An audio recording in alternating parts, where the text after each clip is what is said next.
Hello friends, this video is about the second coming of Jesus Christ and how it can be found in the scriptures. It does not reveal the day or hour of his coming, but it reveals the year and the season of his coming. Today is Sunday, May 30th, 2021. And I want to make this video because I think it is important for us in this time, because it's not an easy time. We are in the lockdown and it's like a siege, and we know about the sieges in the Bible, and that God would save his people out of the sieges many times.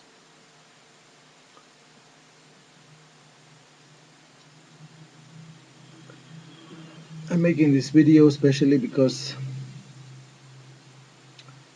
I cannot see anybody else addressing this topic, even if it is very clear. And I was watching some videos of Brother Warren Bates. These videos can be found in the YouTube channel of Bill Mansell.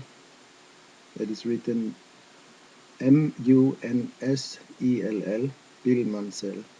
And in the playlist you can find all the videos of Warren Bates, what he had put there. And in the video about the loud cry, he stated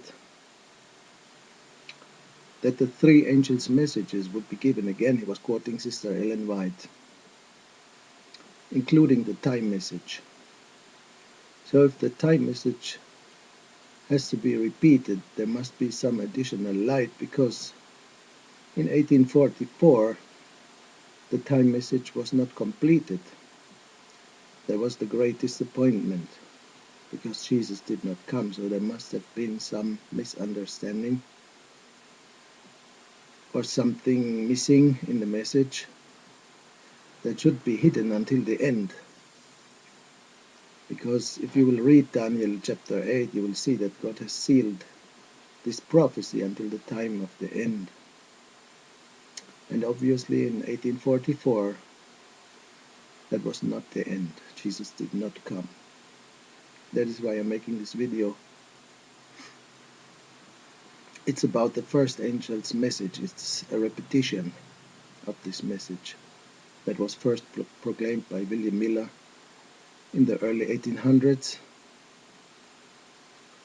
and it was leading to the Great Advent movement of 1843-44, which followed this message. This first angel's message was a time message. Actually, there were three angels' messages to be proclaimed, but I will focus here on the first angel's message that is pointing to the coming of Jesus.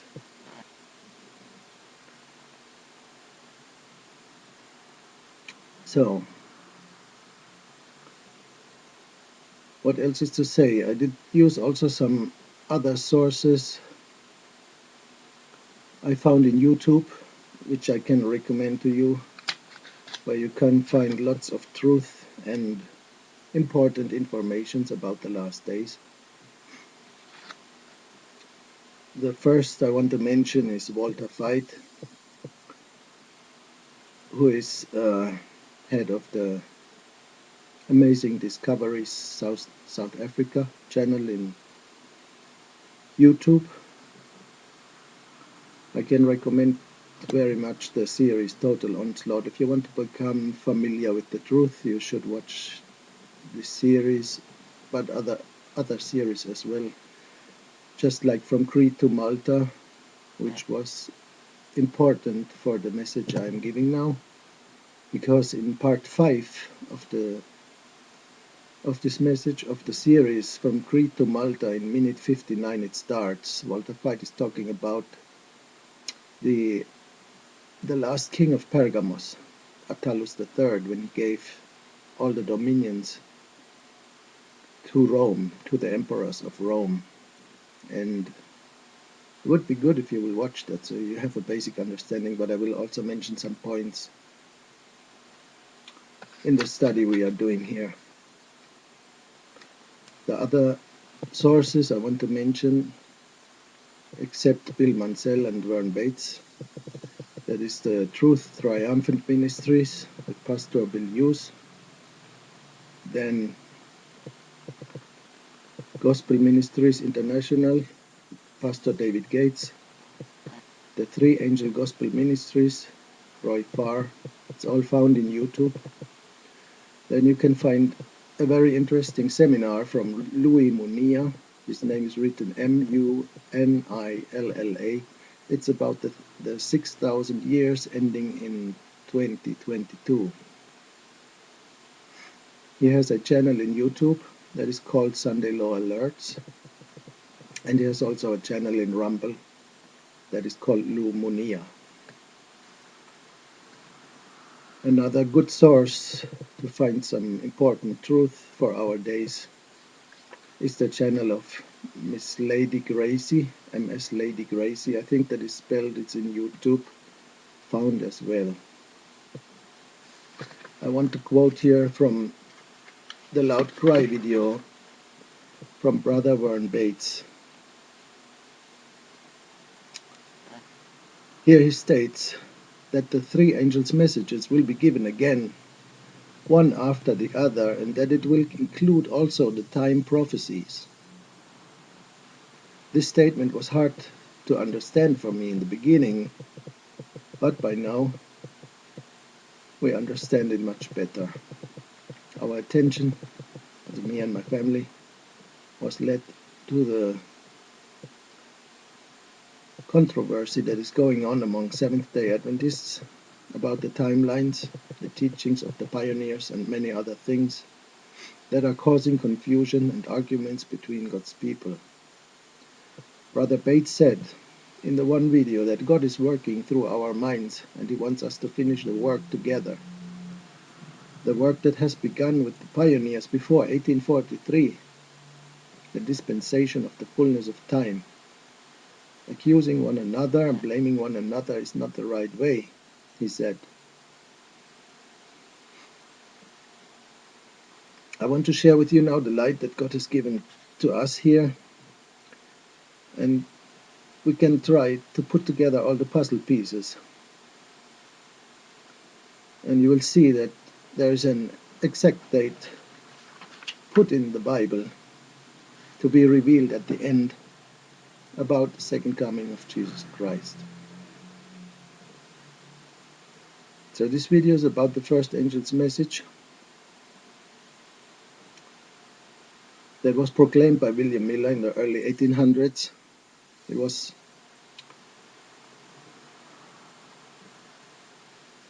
a time message. And if you are not familiar with this message, you probably should study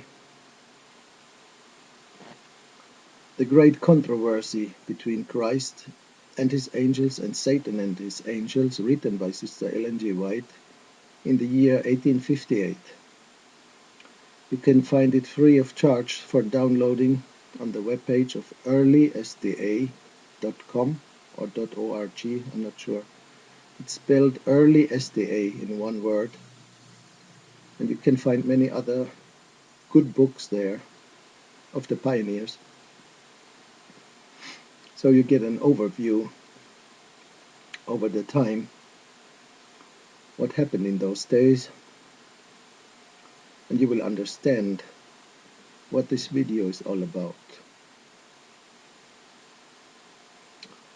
If you do not like Ellen G. White, because many people proclaiming she's a false prophet, you should read it anyway and follow the words of the Apostle Paul, who said, "Prove all things, and the good things hold fast." Because in 1858 there was no Seventh-day Adventist church. I want to mention that only. So to get a basic understanding what William Miller preached and the prophetic timelines, because there are many prophetic timelines in the Bible.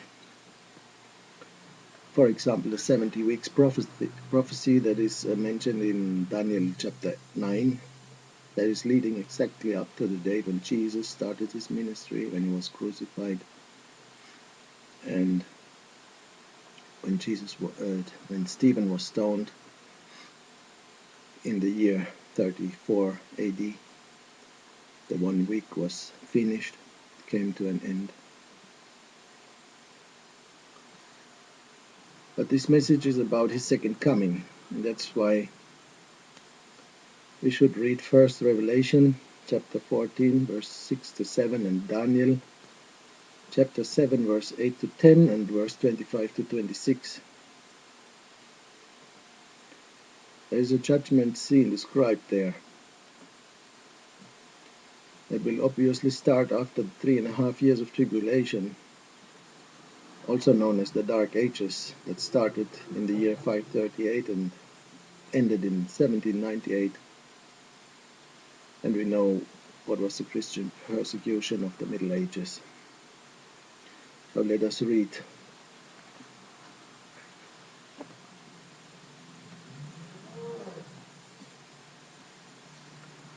Revelation 14, verse 6 to 7.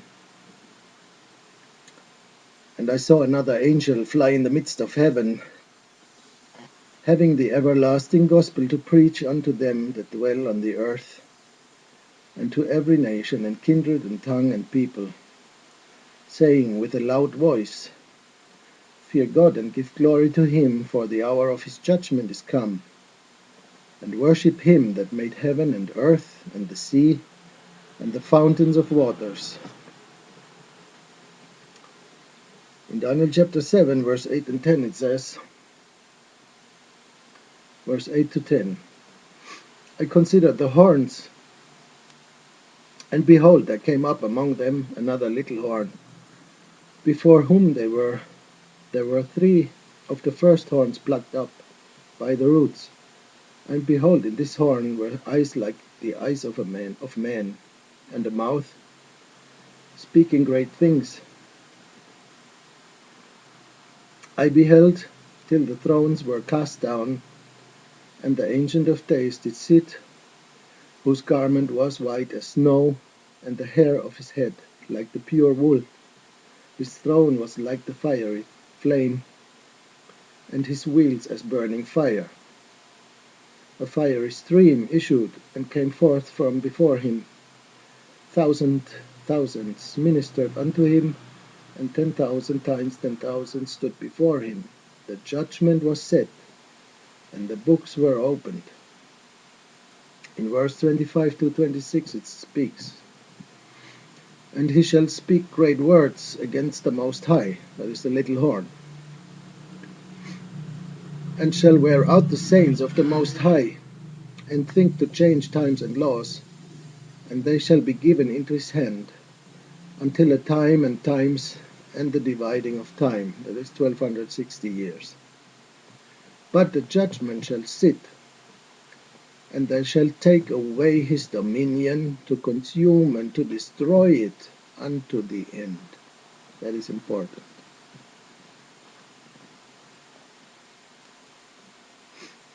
Now let's go to William Miller, who discovered different timelines and get the record straight, what it is talking about.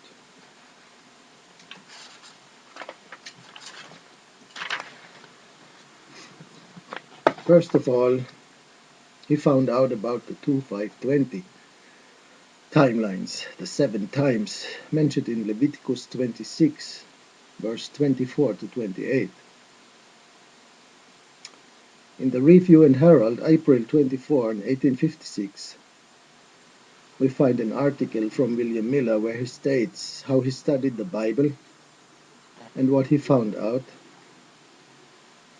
First, he found out and was satisfied with the fact that the 7 times, 2,520 years, ended in the year 1843. But actually it ended in the year 1844 because the Hebrew years not ending at December 31st, it's ending in the following year, March, April. Then he came to the 2,300 days, and they brought him to the same conclusion. But he had not thought that he would find out when our Redeemer would come again, and he could not believe it. The light was overwhelming to him, and he did not know what to do. So when it came to the 2,300 days, I do not want to make a full study here of the 2,520. I only want to give a short note. When you read the book of Daniel, you read about Nebuchadnezzar and how he had 7 times to pass over him because he did not repent from his sins, and he was boastful, and he made a golden image, you know that all. And because he wanted his kingdom to rule forever, he was sentenced for 7 years eating grass like an ox. He was out of his mind and could not rule his kingdom. And he repented in that time of the 2,520 days. Those were literal days, because it was not a symbolic prophecy, it was a literal prophecy there. And then his grandchild came, Belshazzar. So we have the 2,520 at the second time. How do we know that we have that a second time? When the writing came to the wall in the end of his reign, it stated Mene Mene Tekel Upharsin, and they could not decipher what it meant. I did also not understand that for a long time, especially the word Peres, what it meant after it explained the thing. And Daniel said to him, he was found wanting. But then I came over a timeline written by some Seventh-day Adventists that is called Fin, Future is Now. And this made the topic very clear to me. I'll show that here. You can download that for free in the internet. I hope I can make it right. That is not easy to see. But here it has 2 times the 2,520, the scattering time for the people of God. The one was the tribe, the northern kingdom, the 10 tribes of Israel, with the capital city Samaria. The other was the 2,520 of scattering time of the tribe of Judah and Benjamin in the south, with the capital city Jerusalem. So we have the 2,520 here 2 times. The scattering time of the southern kingdom started in 677 BC, reached until 1843-44. The second application of the 2,520 started in 723 with the captivity of King Hosea in the northern kingdom. And the 2,520 ended in 1798, 97, 98. So there is exactly a period of 46 years between the two, 2,520. And also Nebuchadnezzar and his grandchild, they received also this 7 times. Here it's described, Mene Mene Tekel Upharsin means, the Mene stands for 1,000 gera. So Mene Mene means 1,000 plus 1,000 is 2,000. Tekel means a shekel or 20 gera. The pairs is 500 gera, or a dividing, a half a mine. So if you will add up the numbers, you will come to the 2,520. 7 times. It passed also over the grandchild of Nebuchadnezzar, but he did not repent. He'll make a party at the end of his reign. You can read that in the Bible, with the holy vessels of the temple they had stolen in Israel, in Jerusalem, in the temple. Not in Israel, in Judah. I'm sorry I said that. So it seems that all the timelines have a double fulfillment. If you will read the book of Daniel, Even in chapter 12 it says that the angel is lifting his left hand and his right hand up to heaven and swearing by him that lives forever. So that means there's all things here is going in the double. The 2 times 1260 is 2520. The 2520 is double. So it's logic, and I will prove it here, that the 2300 has also a double fulfillment. The first fulfillment is reaching to the beginning of the cleansing of the sanctuary, when the judgment will sit and the books are opened. The second fulfillment is reaching to the end of the cleansing of the sanctuary, when the little horn will be broken without hand. And therefore, we need to read in the book of Daniel chapter 8 the verses concerning this prophecy.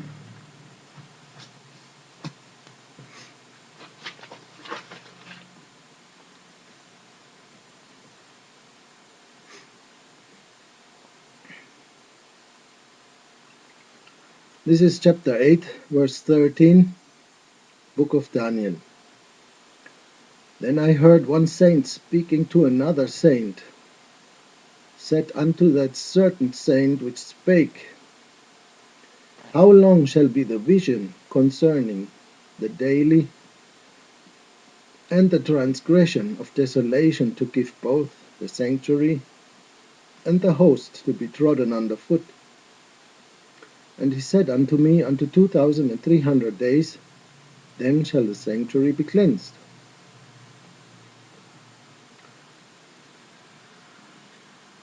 We need to understand it's talking here about the little horn. Maybe we should read also the verses concerning the little horn and the goat.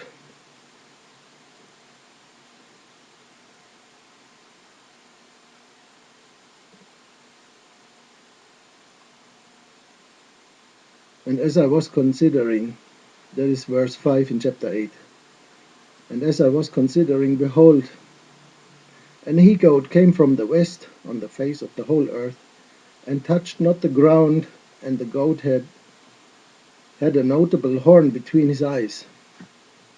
And he came to the ram that had the 2 horns, which I had seen standing before the river, and ran unto him in the fury of his power. And I saw him come close unto the ram, and he was moved with choler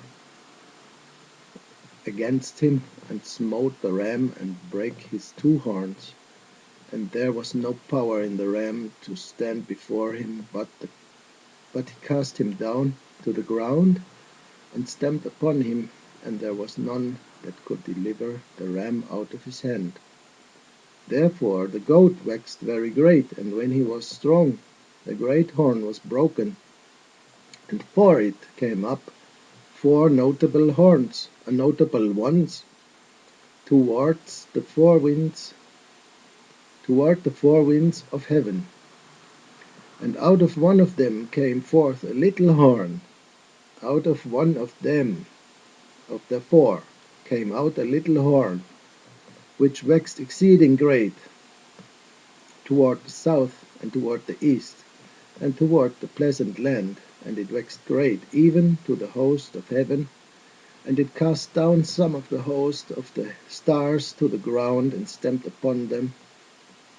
Yea, he magnified even to the prince of the host, and by him the daily was taken away, and the place of his sanctuary was cast down.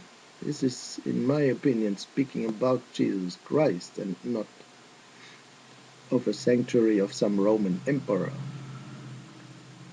That means the prince of the host, which is Jesus Christ, he had regained the daily because he lived a sinless life. He has rightfully taken away from Satan the dominion over the earth. Satan got the dominion after Adam had sinned. He got the daily from Adam. Jesus got the daily back. But they did not They did take it away from Jesus by reason of transgression. Let's read verse 12. The place of his sanctuary was cast down in verse 11. It is also important. What was the place of Jesus' sanctuary on the earth? It was his body. Just as he said,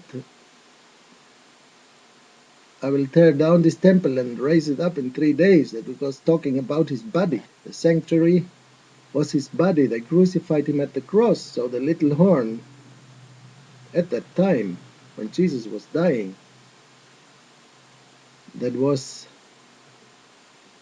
responsible for his crucifixion. And an host was given against the daily by reason of transgression, and it cast down the truth to the ground, and it practiced and prospered. And then comes the verse which we read already. Then I heard one saint speaking to another saint, said unto the certain saint which spake, How long shall be the vision concerning the daily and the transgression of desolation, to give both the sanctuary and the host to be trodden under foot? So he's asking here, how long shall this little horn exist? How long shall this little horn be allowed to do that? That is a clear question what he's giving to him, and he's giving him a clear answer. And he said unto me, unto 2,300 days, then shall the sanctuary be cleansed. So the cleansing of the sanctuary will start after the 2,300 years or days. But Daniel did not understand it. In verse 15 you read, And it came to pass, when even I, Daniel, had seen the vision and sought for the meaning, then behold, there stood before me as the appearance of a man, and I heard the man's voice between the banks of Ulai, which called and said, Gabriel, make this man to understand the vision. So, make him understand the vision. So he's speaking to him what it means. So he came near where I stood, and when he came, I was afraid, and fell upon my face. But he said unto me, Understand, O son of man, for at the time of the end shall be the vision. Now as he was speaking with me, I was in a deep sleep on my face toward the ground. But he touched me and set me upright. And he said, Behold, I will make thee known what shall be in that last end of the indignation, for at the time appointed shall the end be. The end shall be. The ram which thou sawest having 2 horns are the kings of Media and Persia, and the rough goat is the king of Grecia, Alexander the Great. We know that today, that it is Alexander the Great, was the first king. And the great horn that is between his eyes is the first king. This is speaking of Greece, and the first horn was Alexander the Great. Alexander the Great, I want to give you a short overview. He was born in 356 BC in Pella. That should ring a bell.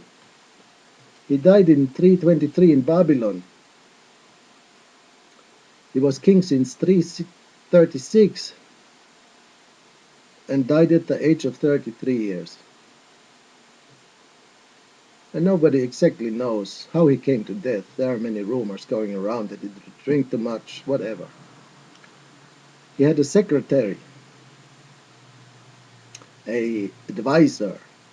His name was Eumenes.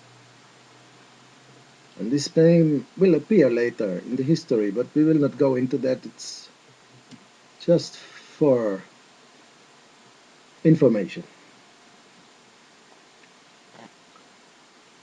So now that being broken, whereas 4 stood up for it, 4 kingdoms shall stand up out of the nation, but not in his power.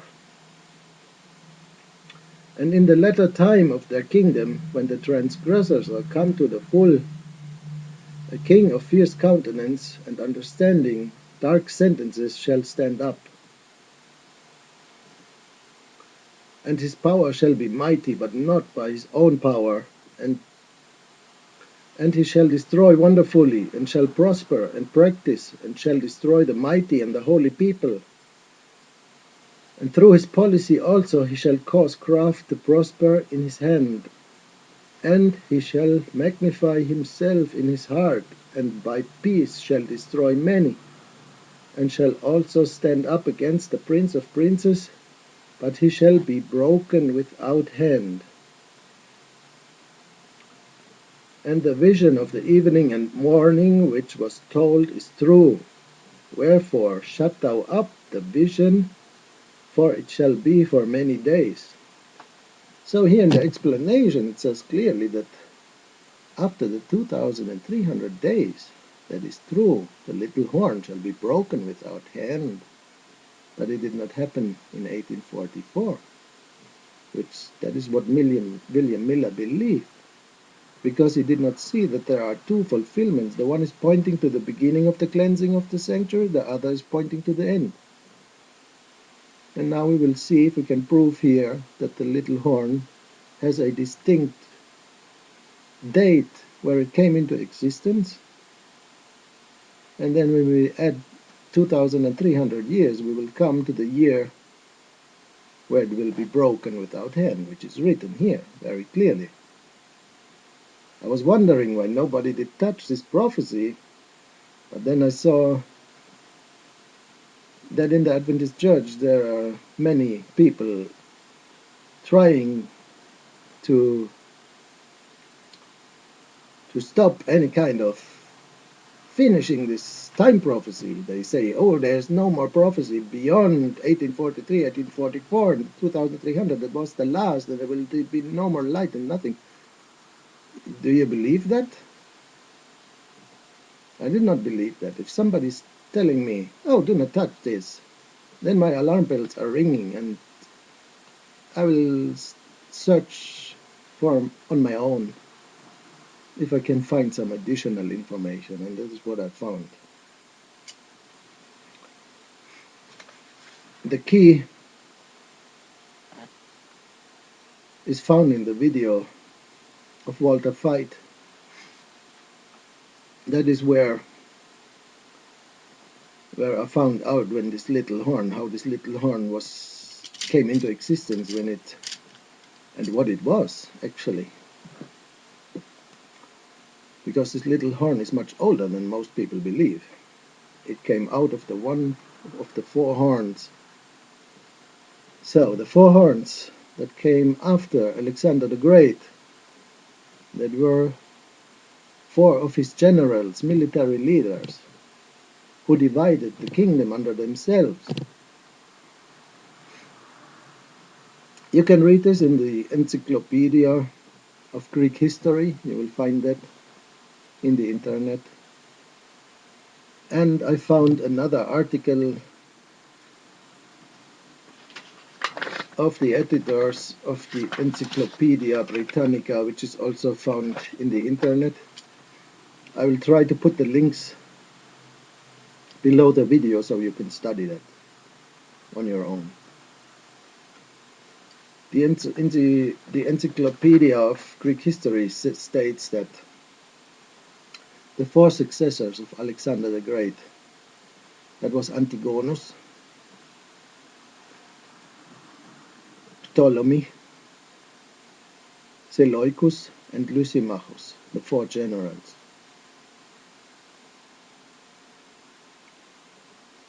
And the prophecy here clearly says, when the transgressor have come to the full. In my Bible, in the Schlachter says, when this, in the German version it says, when they have come to the end of their reign.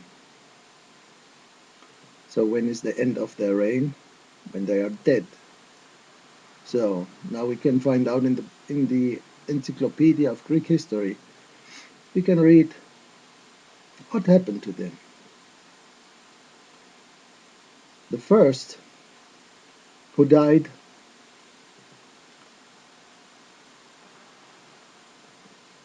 was Antigonus. He was responsible for the execution of Eumenes, the secretary of Alexander the Great. That is important. He had him killed. So he was the first that was taken out of the way by his three companions, Lysimachus, Seleucus, and Ptolemy. The next that was removed was Ptolemy. There was only two left, Seleucus in the south and Lysimachus in the north. And interestingly,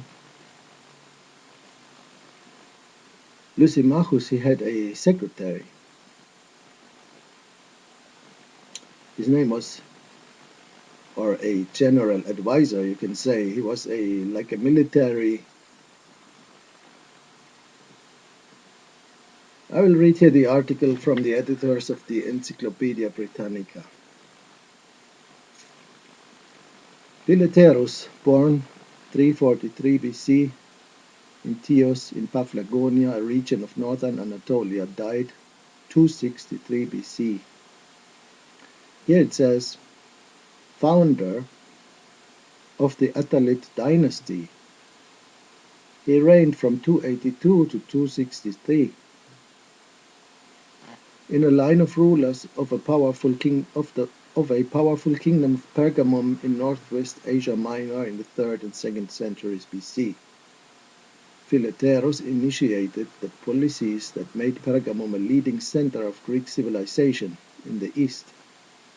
He served under Antigonus I, Monophthalmus.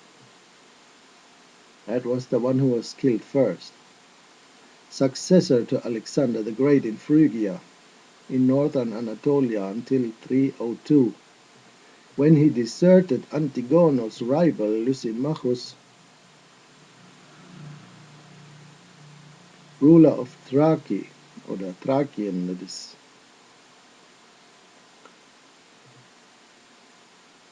Lysimachus made him guardian of the fortress of Pergamum with his treasure of some 9,000 talents. In 282, Phileterus transferred his allegiance to Seleucus I. So he transferred his allegiance again to Seleucus I, the successor of Alexander the Great in Syria, who allowed him a far larger measure of independence than he had hitherto enjoyed.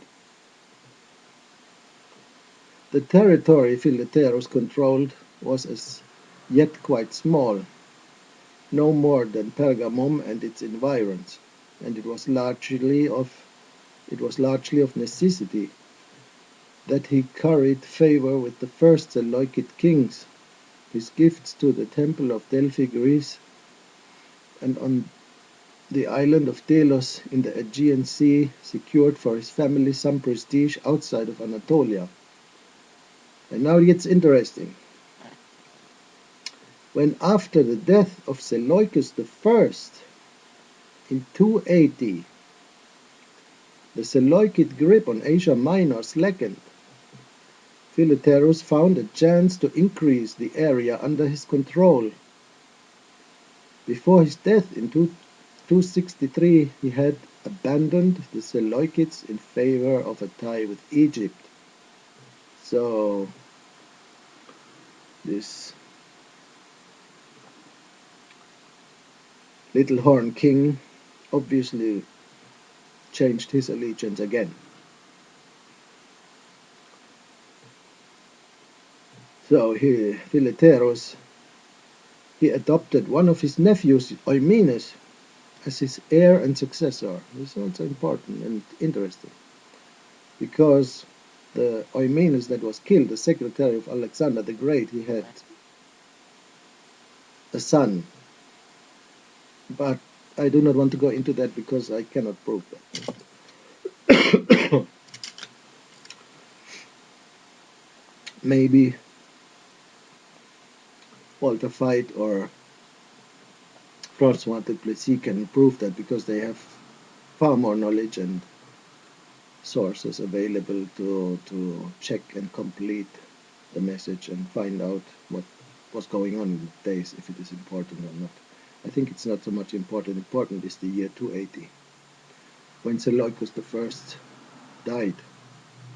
Because in the Encyclopedia Britannica, in the Encyclopedia of Greek History, we will find a statement that Philateros, the first king of Pergamos, he could not crown himself king before the generals of Alexander the Great were not dead. It was impossible. They did not let him. So he managed, obviously, to get rid of all the four. And when Seleucus the last, that had killed Lysimachus, had died, it states in the Encyclopedia of Greek History that in the same year, but they are putting there the year 281, which is not correct, because here the 280 is correct. Because if 281 was correct, then the little horn would be destroyed already, but it's not. But if you will put the 280, which I think is correct, then it will be destroyed this year, in 2021.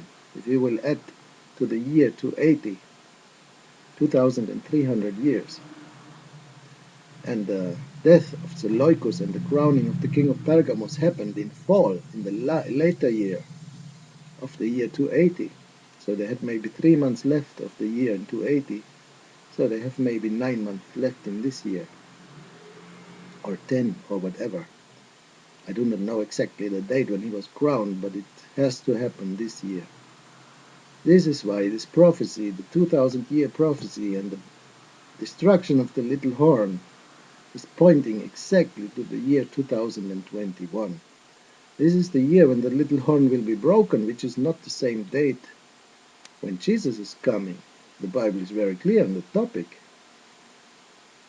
The coming of Jesus will be after the 7 last plagues. When the little horn is destroyed, the wedding will take place in heaven. Jesus will leave the most holy place. The sanctuary is cleansed. The number of his kingdom is made up. Probation will close. The 7 last plagues will fall for 1 year. And then is the end, in 2022. So, now we need confirmation of the Bible, if the matter is correct, the 2022, and we will find that. If we will go to the videos of Louis Monia about the 6,000 year ending in the year 2022, we can clearly find. I suggest you to watch only the part 1 of his series. That is actually giving you enough information to understand how he found it out. It was by studying the siege, the second siege of King Hezekiah, when Sanherib came with his armies and wanted to destroy the city and besieged it, and then 185,000 Assyrians died in the process. And in the Bible it states clearly that this was a release year, one of those every 49 years, 7 times 7 years, there was a great year of release where every Hebrew brother did get his possessions back, and the you know what is a release year. The coming of Jesus, the preaching, the 1 week, the 70 weeks prophecy pointing to the 1 week of the Messiah, that is already also exactly in line with the 7 years. If you will add 7 years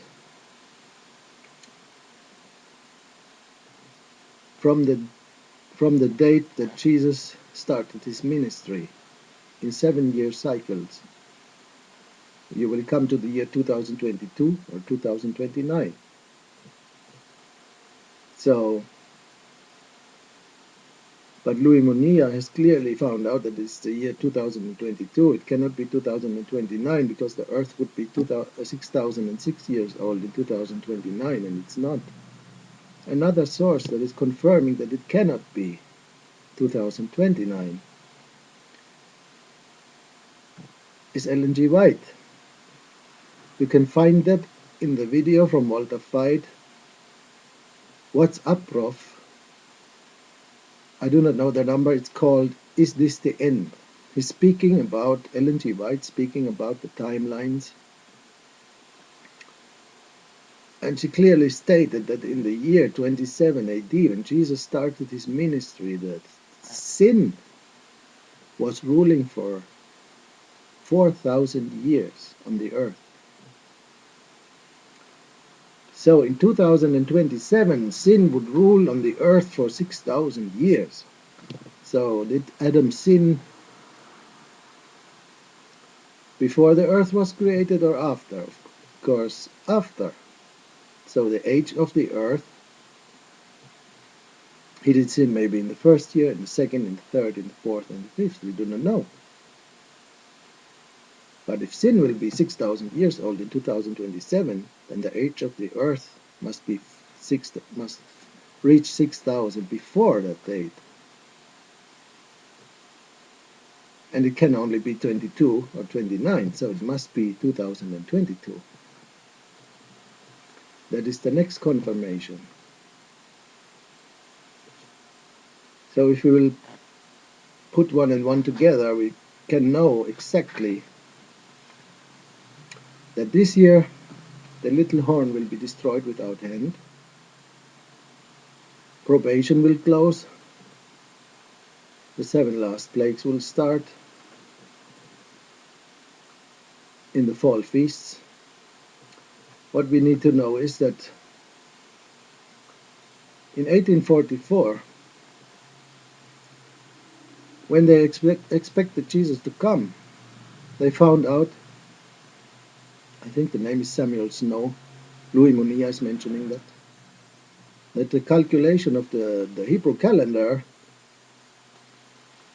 was actually not correct, that the important date is the spring equinox to calculate the calendar, and you need to choose the first new moon after the spring equinox to fix the first day of the first month. So in 1844, if you will research in the internet what was the Day of Atonement, it will tell you September 22. But it's not correct. The pioneers had found out that it was October 22 for 1 month later.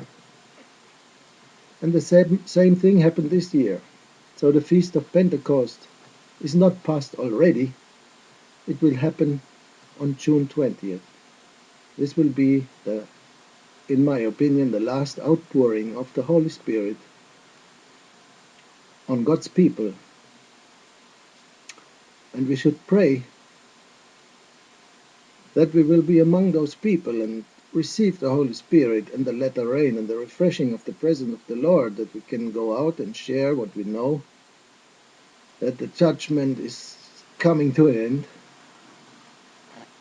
that the 7 last plagues will be poured out. And if we are not grounded in the truth,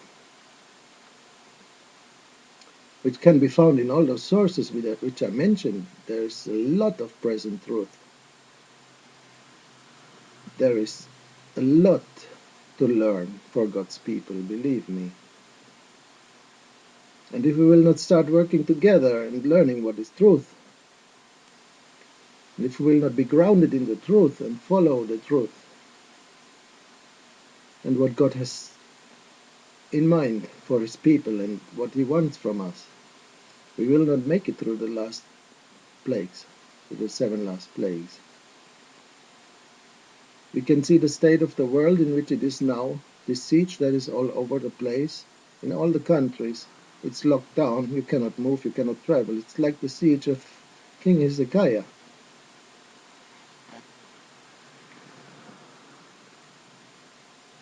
Maybe I should make these timelines much more clear on a paper and make another video that you can understand how this is all connected, but I wanted to make this video actually short, and now it's almost 50 minutes. I hope you will forgive me, and I hope God will forgive me if I have made some mistakes. What I want to read about the little horn as a final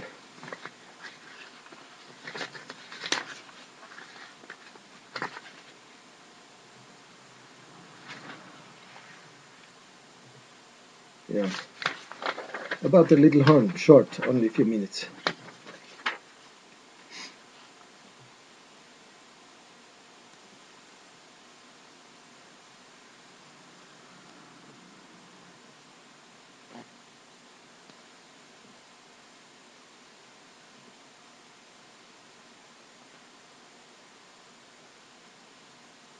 This is from the video of Walter Veit, where he's speaking about the kings of Pergamos.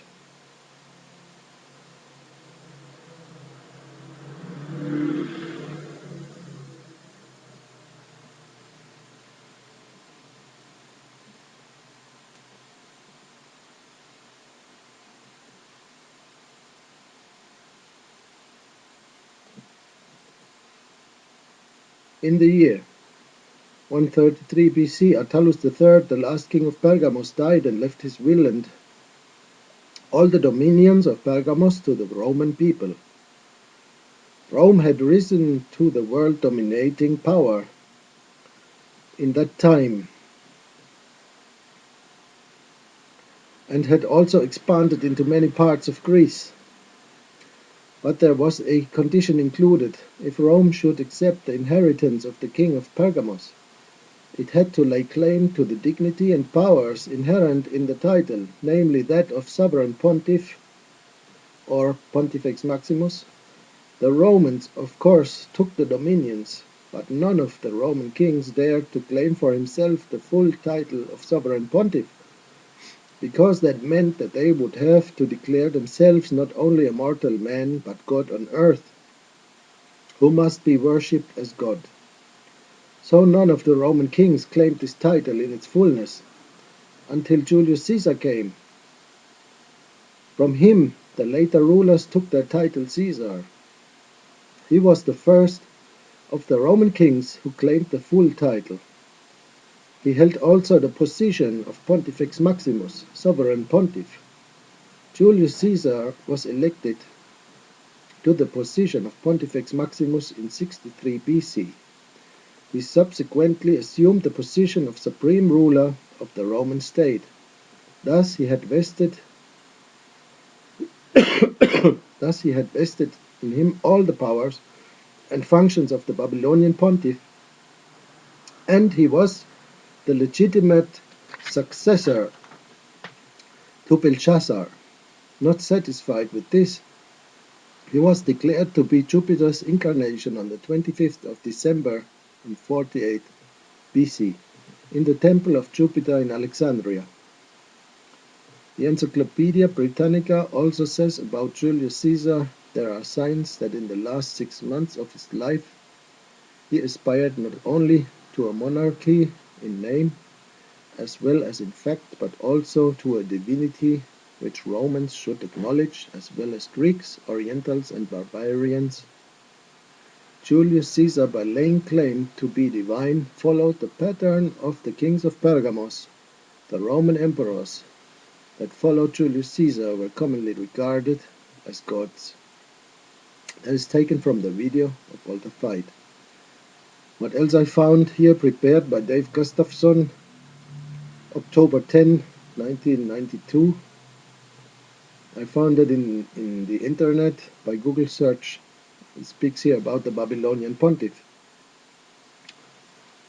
The Babylonian pontiff goes beyond the Roman Empire. The seat of the Babylonian pontiff, after the death of Belshazzar and the expulsion of the Chaldean priesthood from Babylon by the Medo-Persian king, was relocated in Pergamos.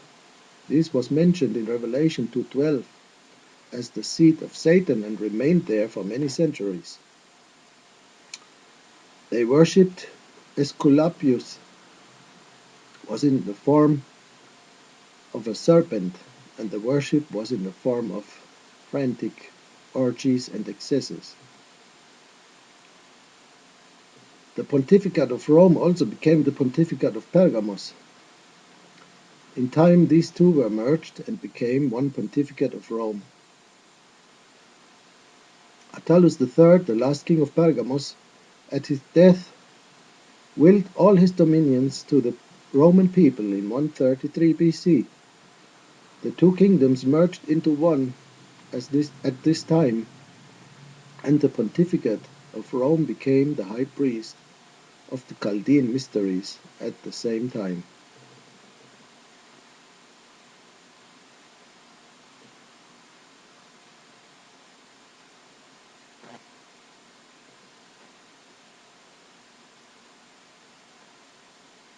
According to the Chaldean mysteries, the pontificate of Rome at that time, in 133 BC, was a devout worshipper of the Babylonian god and became the legitimate representative of their god.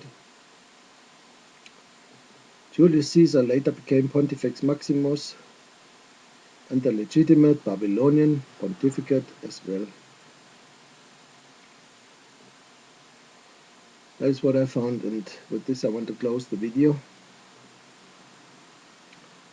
Maybe I have to put some additions later. I will pray to God that He will forgive me if I had a mistake, and I hope also He will forgive me if I had some mistakes, because English is not my native language.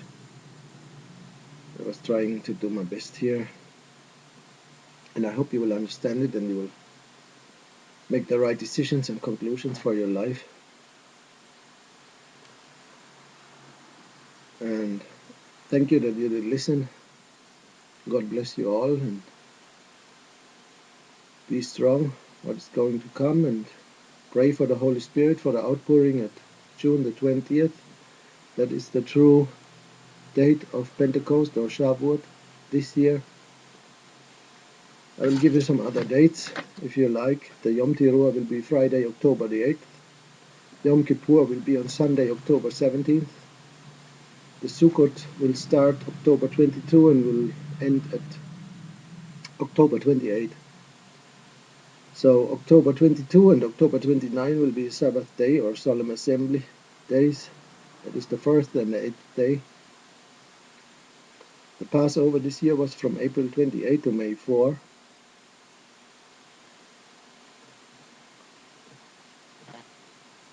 Yeah, the first day of the first month this year was April 14. That was the first new moon after the spring equinox. So God bless you all, and maybe I will see you later. Goodbye and have a nice day.